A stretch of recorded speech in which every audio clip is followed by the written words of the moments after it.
नमस्कार दोस्तों। आपके लिए एक बहुत ही खास न्यूज है, वो है ये कि आपके एसएससी का जो जीडी का एग्जाम होता है उसका नोटिफिकेशन आ चुका है।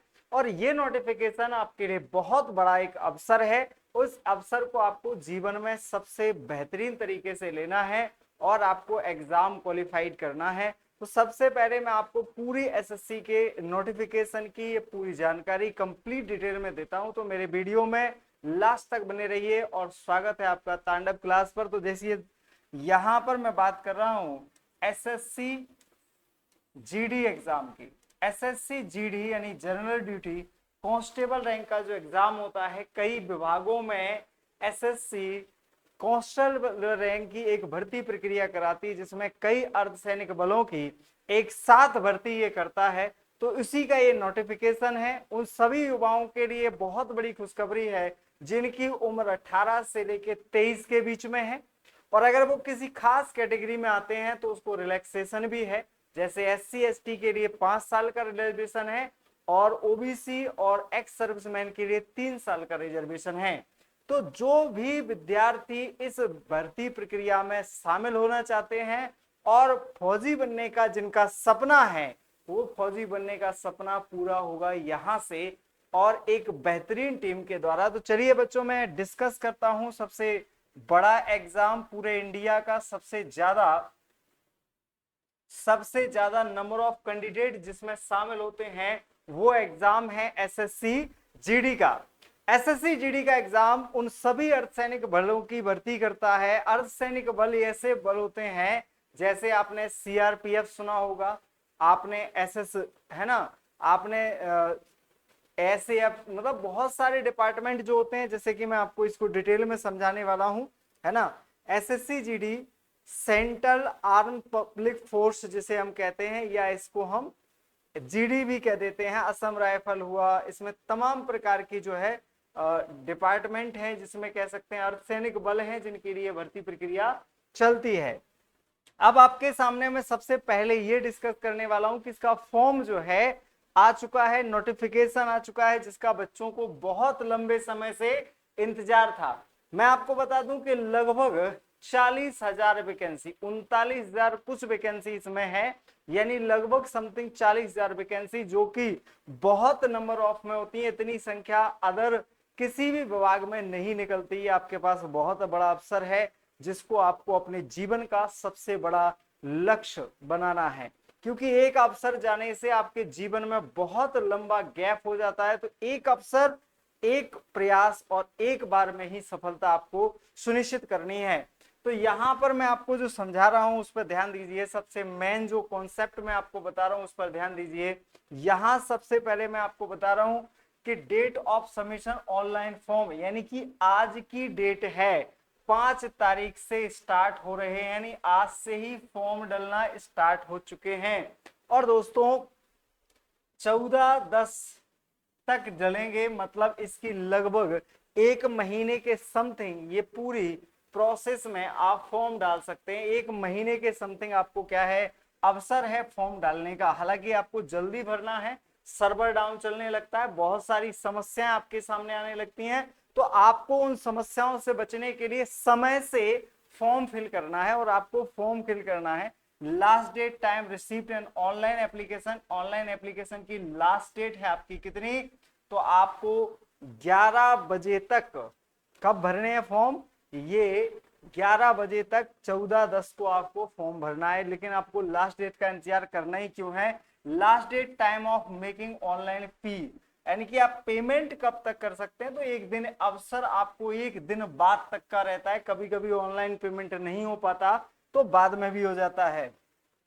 फिर डेट आती है date of window of application form correction, यानी कि अगर कोई बच्चे से साइन गलत हो जाए या फोटो गलत लग जाए या फॉर्म फिल करते करते नाम की स्पेलिंग गलत हो जाए, सेंटर गलत हो जाए, पोस्टों का सीक्वेंस गलत हो जाए, कैटेगरी गलत हो जाए, तो आप इसमें क्या कर सकते हैं, उसे सुधार सकते हैं। इस सुधारने का जो समय है वो आपका 5/11 से लेकर 7/11 तक आपको, यानी 2 दिन आपके पास पर्याप्त, 2 से 3 दिन आपके पास पर्याप्त समय रहेगा कि आप उसे सुधार भी सकते हैं।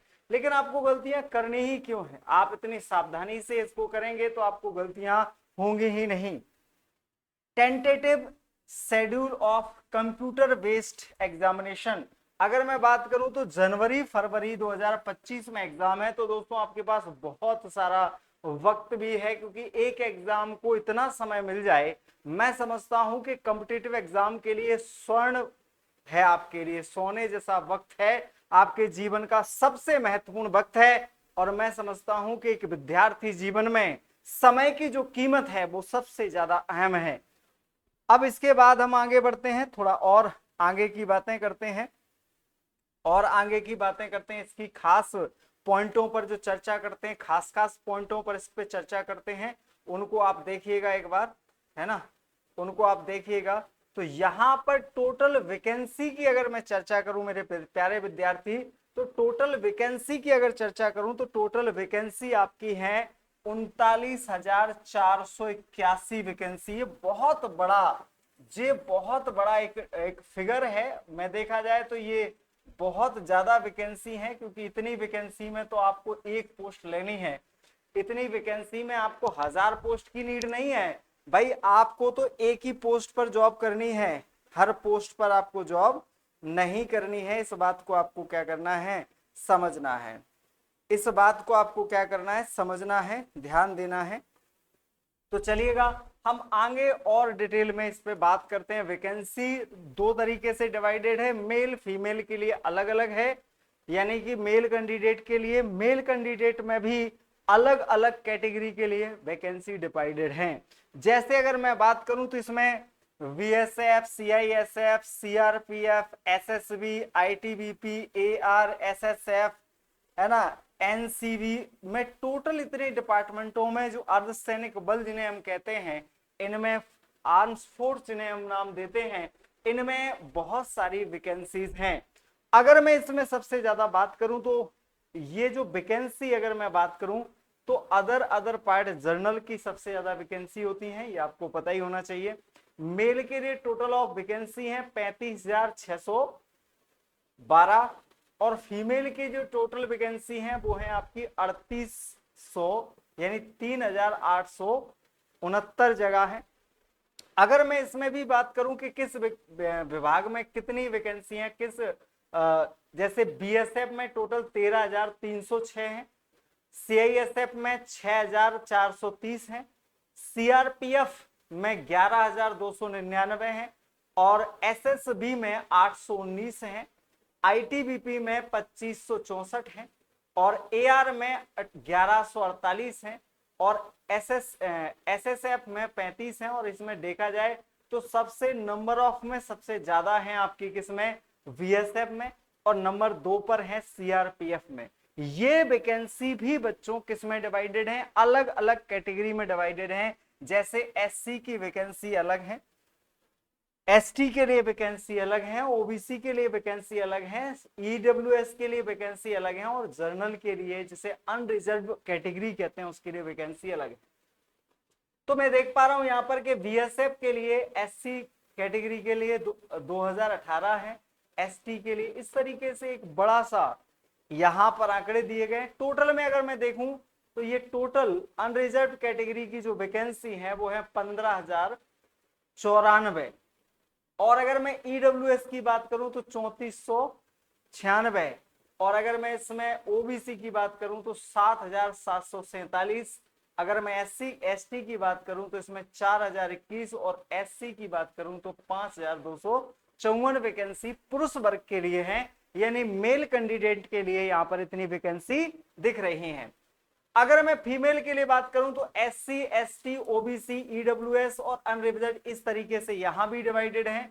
अगर फीमेल में मैं बात करता हूं तो टोटल 15,654 जो वैकेंसी है मेरे दोस्तों वो BSF वाले डिपार्टमेंट में है, यानी इनके लिए सबसे ज्यादा जो वैकेंसी है वो किस में है, 2 विभागों में है, और वो मुझे लगता है कि बहुत ज्यादा ह्यूज अमाउंट में है। यहाँ पर टोटल अमाउंट कितनी है, ये देखो 2348 है, किसमें, VSF में। फिर अगर मैं बात करूं तो इसमें 700 कुछ है, ऐसे करके ये टोटल इतनी वैकेंसी है। और अगर टोटल का देखूं मतलब मेल फीमेल दोनों का मिले लिया जाए तो ये फिगर आपका निकल के आता है वैकेंसीज का। जो वैकेंसी है ये वैकेंसी में आपको अपनी एक पोस्ट तो सुनिश्चित करनी है, ये वादा करना है कि वर्दी लगाना है, और वर्दी लगाने के लिए कि जुनून होना चाहिए, क्योंकि आपके जो समाज में आप जिसमें रह रहे हैं, आप जिस मिडिल क्लास से आप बिलोंग करते हैं या बिलो मिडिल क्लास से बिलोंग करते हैं, मिडिल क्लास के उस पार्ट से बिलोंग करते हैं जहां जॉब एक सपना है, क्योंकि एक जॉब लगने से पूरी एक फैमिली की जो है लाइफ स्टाइल चेंज हो जाती है, जीने का एक सहारा बन जाती है जॉब। तो जॉब मतलब है माता पिता के लिए आपकी बहुत बड़ी सिक्योरिटी, मतलब अगर आपकी जॉब लग जाती है तो माता पिता आपके तरह से बिल्कुल निष्फिक्र हो जाते हैं कि ये अपनी लाइफ प्रोडक्टिव लाइफ जी लेगा, सिक्योर लाइफ जी लेगा, क्योंकि बहुत सारी अनिश्चितताएं हैं इस दुनिया में, है ना। तो जॉब एक महत्वपूर्ण फैक्टर है, उसमें भी अगर वर्दी वाली जॉब हो तो स्वाभिमान की बात है।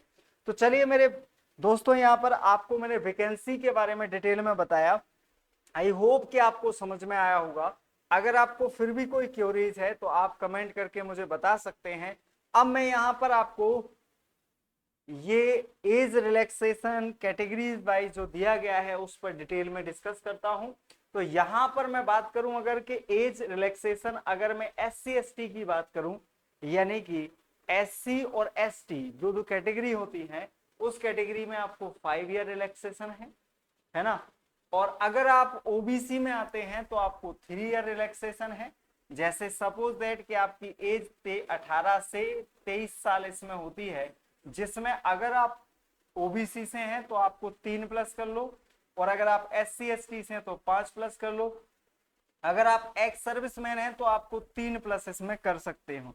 Children and dependent of victims killed in the 1984, है ना, इन ये स्पेशल गुजरात दंगों में इसमें अगर हुए हैं तो आपको इसमें 5 साल का रिलैक्सेशन स्पेशली फॉर इसमें दिया गया है। तो आपको रिलैक्सेशन की बात समझ में आई कि रिलैक्सेशन कैसे मिलना है, किस कैटेगरी को कैसे मिलना है। बड़ी सिंपल सा कॉन्सेप्ट था, कोई बहुत बड़ी रामायण कथा इसमें नहीं थी कि आपको बहुत ज्यादा टेंशन लेनी पड़े। पर हाँ, जो तैयारी आप कर रहे हैं उसके बारे में आपको पूरा पता होना जरूरी है। कुछ कंडीशंस में जैसे children and depend on victims kills in the, ये अगर OBC की स्थिति में है, 2002 के गुजरात दंगे हैं, तो आपको इस तरीके से रिलैक्सेशन है 8 साल का है ना। किसी विशेष उसमें ये रिलैक्सेशन की बात इसमें की गई है, ठीक है। तो यहां तक आपको समझ में आ गया होगा कि मैंने क्या समझाया, है ना। एक्स सर्विसमैन क्या होता है ये आपको पता होना चाहिए। एक्स सर्विसमैन का मतलब है जैसे आपने आर्मी में जॉब कर ली और उसके बाद आप रिटायर्ड होके कम उम्र में आ गए, अब इसके बाद आप जॉब करना चाहते हैं तो आप एलिजिबल हैं। बस आपकी जॉब जिस दिन से आपने ज्वाइन की है उस दिन के बाद कितने दिन आपकी सेवाएं रही हैं उनको हटा के जो आपकी एज निकल के आता है ना। ये NCC A certificate, B certificate और C सर्टिफिकेट का भी रिलैक्सेशन आपको यहाँ पर मिलने वाला है। अगर एनसीसी का आपको C सर्टिफिकेट प्राप्त है तो 5% मार्क्स आपको मिलेंगे। एनसीसी का B सर्टिफिकेट आपके पास है तो 3% मिलेंगे, और एनसीसी का A सर्टिफिकेट आपको प्राप्त है तो आपको 2% यहाँ पर क्या मिलेगा, एग्जाम में रिलैक्सेशन मिलेगा, एग्जाम में आपके काउंट किए जाएंगे। मेरे प्यारे विद्यार्थियों, इस फॉर्म को पूरा पढ़ना है, इसके सिलेबस से लेके, इसके सारे क्राइटेरिया से लेके, इसकी सारी डिटेल से लेके, क्योंकि ये आपके एग्जाम में इनसे भी प्रश्न पूछे जाने हैं, ठीक है। हाँ जी, अब बताओ यहां तक कोई दिक्कत। मैं आपको यहां पर बताता हूं कि कौन कौन से ये सेंटर भी बताए गए हैं, कहां कहां सेंटर बनेंगे, किस किस तरीके से आपकी। अब सबसे इंपॉर्टेंट आपकी ये जो है सिलेबस का पार्ट है, जो कि बच्चों के लिए जानना बहुत जरूरी है। सबसे ज्यादा जरूरी इसका क्या है, ये जो आपका कंप्यूटर बेस्ड एग्जाम होता है ये आपको पता होना चाहिए। मतलब ये ऑनलाइन मोड में आपका एग्जाम होगा, ऑनलाइन मोड में आपका मेरे प्यारे बच्चों एग्जाम होगा। और सबसे पहले अगर मैं बात करूं कि जनरल इंटेलिजेंट एंड रीजनिंग, यानी रीजनिंग आपकी कितने की आएगी, तो नंबर ऑफ क्वेश्चन होंगे आपके 20, लेकिन होंगे हर क्वेश्चन 2 नंबर का होगा, तो आपको 40 नंबर इसके मिलने वाले हैं। इसी प्रकार से general knowledge and general awareness के मिला के 20 प्रश्न आएंगे, और इन 20 प्रश्नों की संख्या का नंबर जो होंगे वो भी 40 होंगे। इसी प्रकार से मैथ आएगा, वो भी एलिमेंट्री लेवल का, मतलब प्राथमिक स्तर का मैथ इसमें लिखा है, तो ये भी आपको 20 क्वेश्चन आएंगे और इसके नंबर आपके होंगे बेटा 40। इसके बाद हिंदी इंग्लिश में से कोई एक भाषा आपको चुनना है, या तो हिंदी चुनना है या फिर इंग्लिश चुनना है। तो ज्यादातर मीडियम जो बच्चे होते हैं, जैसे इंग्लिश मीडियम के हैं, तो वो इंग्लिश चुन लेते हैं, और ज्यादातर अमूमन जो हिंदी भाषी बच्चे हैं वो हिंदी ही अपना सब्जेक्ट चुनते हैं, क्या लैंग्वेज चुनते हैं। और इसके भी 20 क्वेश्चन आते हैं, वो भी 40 नंबर के होते हैं। तो मैं आप देख पा रहे हो कि यहाँ पर 40 40 40 40 कितने हो गए, 4 चौको 16, यानी 160 नंबर का आपका मेरिट इसमें बनना होता है। क्वेश्चन आपको सिर्फ 80 करने होते हैं, लेकिन ये नंबर के 160 के होते हैं।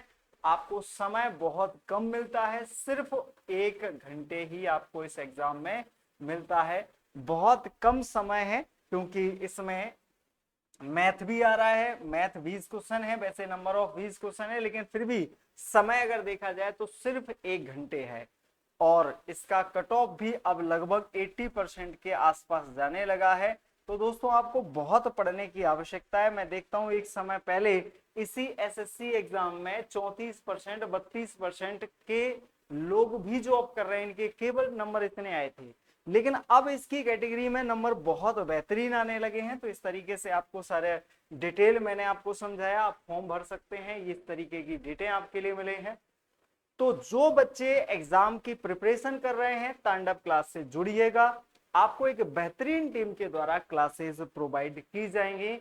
मेरे प्यारे विद्यार्थी, अगर आपको किसी भी प्रकार की जरूरत है, आपको किसी प्रकार की क्यूरीज है, किसी प्रकार की संशय है, किसी प्रकार की समस्या है, तो आप हमें कमेंट बॉक्स में बता सकते हैं, जिसकी समस्या का सॉल्यूशन आपको इसी से मिल जाएगा। जय हिंद दोस्तों, पढ़ते रहिए, मुस्कुराते रहिए और देखते रहिए तांडव क्लासेस। जय हिंद।